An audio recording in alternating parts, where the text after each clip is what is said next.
대통령실은 윤석열 대통령 부부와 명태균 씨가 두 차례 만났다고 인정했지만 부실한 해명은 거듭 도마에 올랐습니다. 의혹의 핵심인 총선 공천에 대해선 설명이 없었습니다. 야권은 제2의 국정농단 사태라면서 일개 정치 브로커가 대통령을 겁박하는데 대통령실이 대응도 못한다고 질타했습니다. 명태균 씨의 새치 혀끝에 윤석열 정권의 명운이 걸려 있는 듯한 형국입니다. 또 2021년 대선 경선 당시 국민의힘 당원 명부가 명 씨에게 유출됐다는 추가 의혹을 제기하며 공세를 이어갔습니다. 미래한국연구소가 당원 11만여 명, 13만여 명에게 여론조사를 실시해 윤석열 후보의 압도적 우위로 나타났는데 명 씨가 여론조사를 이용해 윤석열 대세론에 불을 붙인 게 아니냐는 겁니다. 비공개 여론조사가 23회 실시된 것으로 돼 있고 계약이 없었고 돈 거래도 없었습니다. 이건 법률 위반으로 판단이 되는데 파문이 가라앉지 않자 국민의힘 지도부도 공개적으로 철저한 검찰 수사를 촉구하고 나섰습니다. 협잡군 정치 브로커는 발을 못 붙이게 하겠다며 거론된 정치인들도 당당하게 입장을 설명하라고 요구했습니다. 정치 브로커가 자기 건드리지 못할 것이라고 떠들고 다니는 것 국민들께서 얼마나 한심하게 보시겠습니까? 신속하고 엄정한 수사를 촉구합니다. 당원 명부 유출 의혹에 대해선 당 차원의 진상조사에 나섰습니다. 당시 윤석열, 홍준표, 유승민, 원희룡 전 캠프에 안심번호를 적용한 당원 명부를 보냈는데 이후 명 씨에게 넘어간 과정을 확인해 보겠다는 겁니다. 선거운동을 하라고 보내준 당원 명부입니다. 어떻게 흘러갔는지에 대한 부분은 우리가 차근차근 지금부터 조사를 야권은 김건희 여사 특검법과 상설 특검을 병행해 추진하고 나섰습니다. 국민의힘은 특검 중독이라고 반발하면서도 김 여사를 둘러싼 의혹이 끊이지 않자 대응책 마련에 고심하는 모양새입니다. MBC 뉴스 김지인입니다. 김건희 여사 공천 개입 의혹의 핵심 당사자인 명태균 씨가 이번엔 대선 전 윤 대통령의 이른바 패싱 입당을 자신이 조언했다고 주장했습니다. 명 씨는 CBS와의 인터뷰에서 윤 대통령과 김 여사가 경선 당시 5에서 6개월간 아침마다 자신에게 전화를 걸어와 조언을 구했다며 이같이 말했습니다.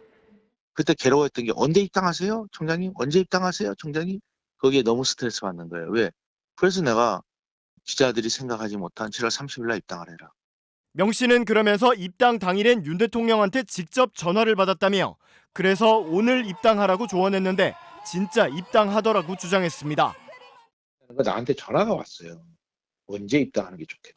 그래서 제가 그때 말일 날에 아마 그래서 토요일 기자 출근 안 하니까 오늘 그냥 들어가세요. 그럼 또 그냥 가시대 진짜. 당시 전직 검찰총장 신분이었던 윤 대통령은 이준석 대표와 김기현 원내대표 등 지도부가 출장과 휴가 등을 이유로 부재 중인 상태에서 전격 입당해 당 대외협력위원장이었던 권영세 의원이 윤 대통령을 맞이하기도 했습니다. 이 같은 날짜를 고른 게 자신의 조언 때문이었다는 명태균 씨의 주장과 관련해 이준석 개혁신당 의원은 대통령 후보가 되고자 입당하는 사람이 당대표와 원내대표가 없는 날짜를 골라 기습 입당한 일은 지난 대선 때 있었던 가장 황당한 일 중 하나일 것이라며 거듭 불쾌감을 드러냈습니다. 이 의원은 저도 처음 접하는 내용인데 진짜 명 씨가 윤 총장 내외에게 패싱 입당을 권유해 받아들였는지 궁금하다며 대통령실이 다음 언론 플레이 할 때는 꼭 이 내용을 포함해 입장을 밝혀달라고 촉구했습니다. 그러면서 만약 실제 명 씨에게 이런 조언을 구하고 받아들인 거라면 김종인이나 이준석이 윤 대통령에게 명 씨를 소개해줬다느니 하는 모든 언론 플레이가 지탄받을 것이라고 주장했습니다. 이준석과 당의 불리한 조언을 이준석이 추천한 인사가 했다는 게 말이 안 된다는 겁니다.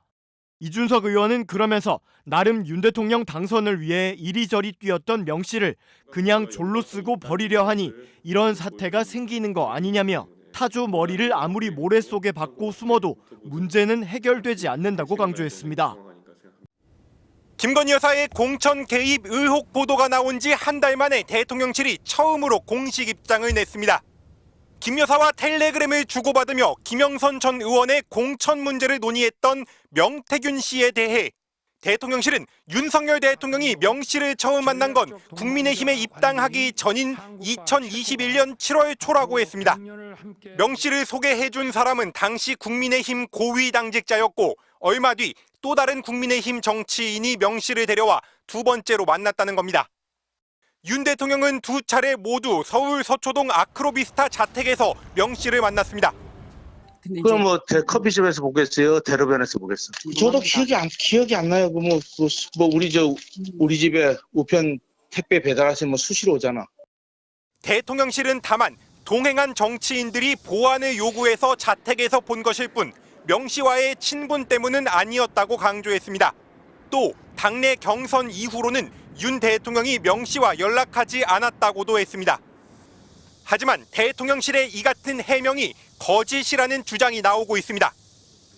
김종인 전 비대위원장은 MBC와의 통화에서 대통령실이 급하니까 뚱딴지 같은 헛소리를 만들어내고 있다며 오히려 명 씨가 나에게 윤 대통령 부부를 소개했다고 밝혔습니다.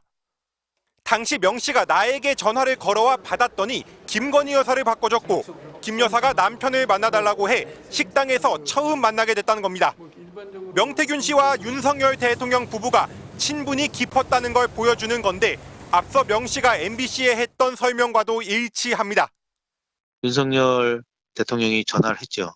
김정일 위원장이 전화를 안 받아. 내가 전화를 했지. 윤석열 대통령 부부에게 명태균 씨를 소개해준 것으로 지목된 이준석 의원도 대통령실의 해명은 새빨간 거짓말이라며 당시 명 씨가 윤석열 후보의 입장을 전달하면서 사과하라고 요구하는 문자를 공개했습니다.